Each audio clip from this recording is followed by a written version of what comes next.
John Christian, we will talk about his feature film, The King's Choice. It's Kongens Snai. It was shot partly with the Varicam 35,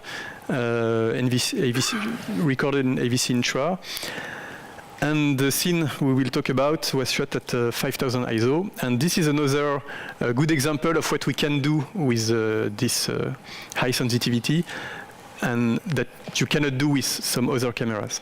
I will try to explain about the film, and then so you understand why we choose the camera and the idea behind it. I can start by showing you this little trailer. It's on a quick time, but just so you get a kind of a mood of what the film is about.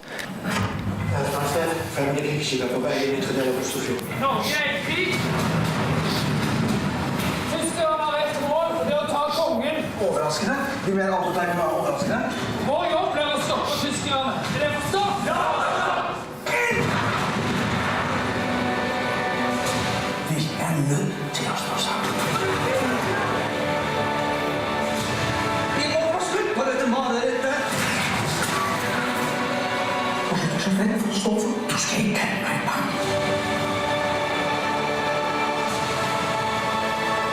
Alt for kongen, Deres Majestet. The whole idea with the movie was to recreate a story that everybody know. And you know, in every country we have this history police that knows everything about the story. They know which car they went into, they know the lines they said, and it is crazy how much people know when you go back to history, especially about the king. So we were very precise in trying to recreate as good as possible all the public environments where you knew that there had been other peoples. Of course, when we went into the privacy, we could do whatever we like because nobody had been there, so we could develop the characters. But so we shot in real places, and this is like Oslo, and we created it, you see, to Oslo 1942, when we did that with a lot of places that doesn't exist anymore in Norway. And we shot on the real locations, because this is a story about the king who escaped from Hitler during the first 4 days of the war. In Norway, we didn't expect the war to happen. Norway was neutral as Sweden, and we had the government that kind of had been tearing down the military, so we didn't have any real military.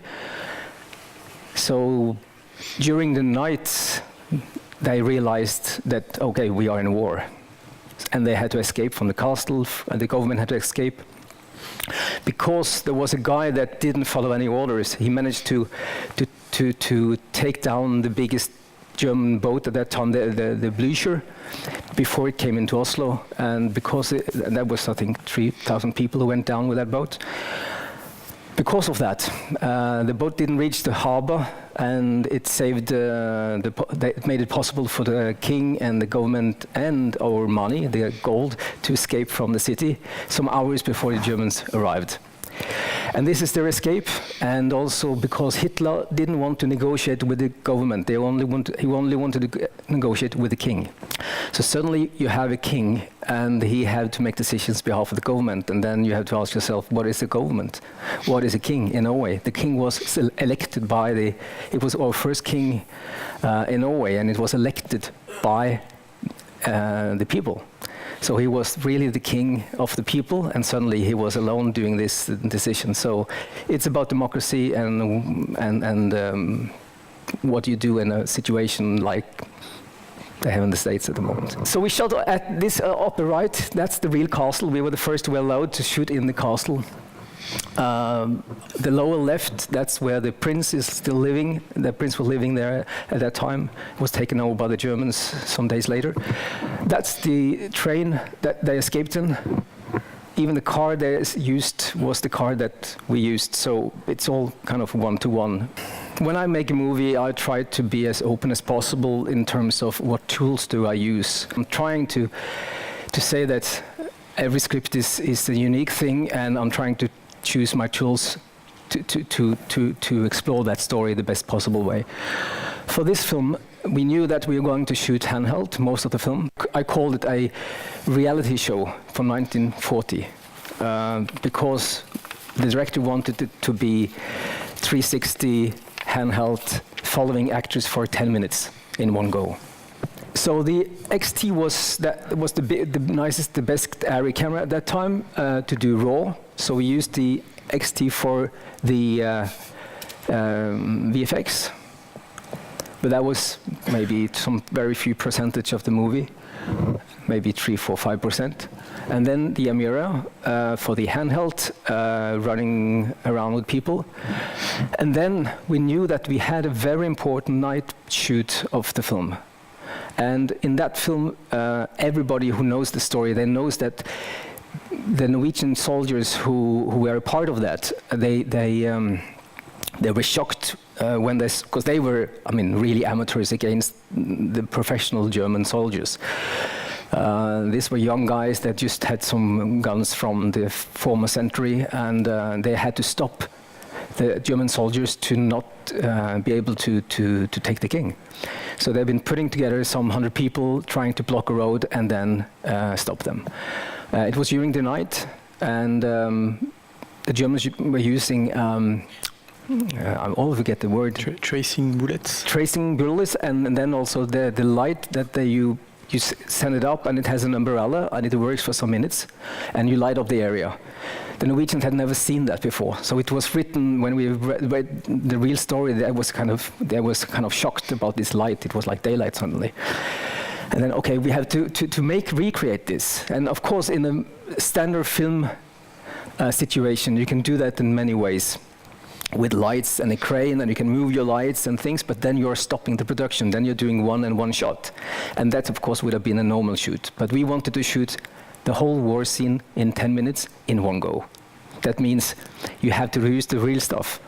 So we started a test, and we tested with all these 3 cameras, sent it up the light, the flares, and the Alexa didn't take it. It was totally underexposed. And then, fuck, what do we do? So that's why we came up with this.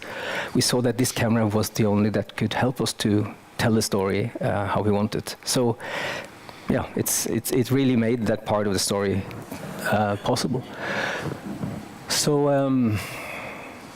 the lenses we used was some old Leica lenses, old R, inspired by the old Leica world, because also Leica was an important still camera at that time. And my own zoom lenses, to be efficient and also to use the zoom effect, because everybody knows that these have a very documentary kind of feeling. We used the zoom as an important part of be able to be shoot for 10 minutes in one go. And they are 2.8. That means also I'm losing some stuff because super speed could have been 1.3. So that I needed even there to get some more light. Or lack of light. As you see here, the whole film is done with a very low light. Some places no light. And upper right there you see the flare, and that's kind of the main source in the scene. Handheld, as I said, 10-minute takes. So some of them, we even were dressed in costumes when we shot. That's my B camera operator in costume. Midtskogen, that's where the war scene happened. And this is actually a drawing made by one of the soldiers after the war. And you see here, this is the place where the Norwegian soldiers were on the right side waiting for the Germans. The Germans arrived on that road. The real place, that was one of the few places we couldn't shoot on the real place, because in between there is a road, and that road is now a highway. So we couldn't stop it and we couldn't hide it. So we had to find a place that could kind of simulate that place. So we found a place that looks very much the same. Down here is the place where the Norwegian soldiers are, and up there is where the Germans arrived. And this is also my lighting. So you see, I had 100K very far up. It's some 4 kilometers almost, 3 kilometers away on the left side, and it was the only source for the whole area. And I took it down 50%. And then at one point there is a barn that goes on fire, so I needed to simulate that, because the barn that goes on fire was, we couldn't burn the barn, so we had to find another barn that we could burn. So we had to just simulate it with lights. So I had some maxi brutes that was flickering when that happened, and then we blended it in with VFX and the real barn that was burning. Also some drawings that was made in black and white from one of the soldiers that were there when it happened, and I took the pictures and I started to play with them with colors and with to see how would it look like when the flare comes, because he had been riding the flares, you see up to the left, but there was not colors, so I put some colors in and started to play with them. And also I knew that they had trace bullets, the Germans, because Norwegians had never seen that before. So that was also something we had to take in consideration when we made the visual approach for it. And this one, I can just stop because it's quite funny.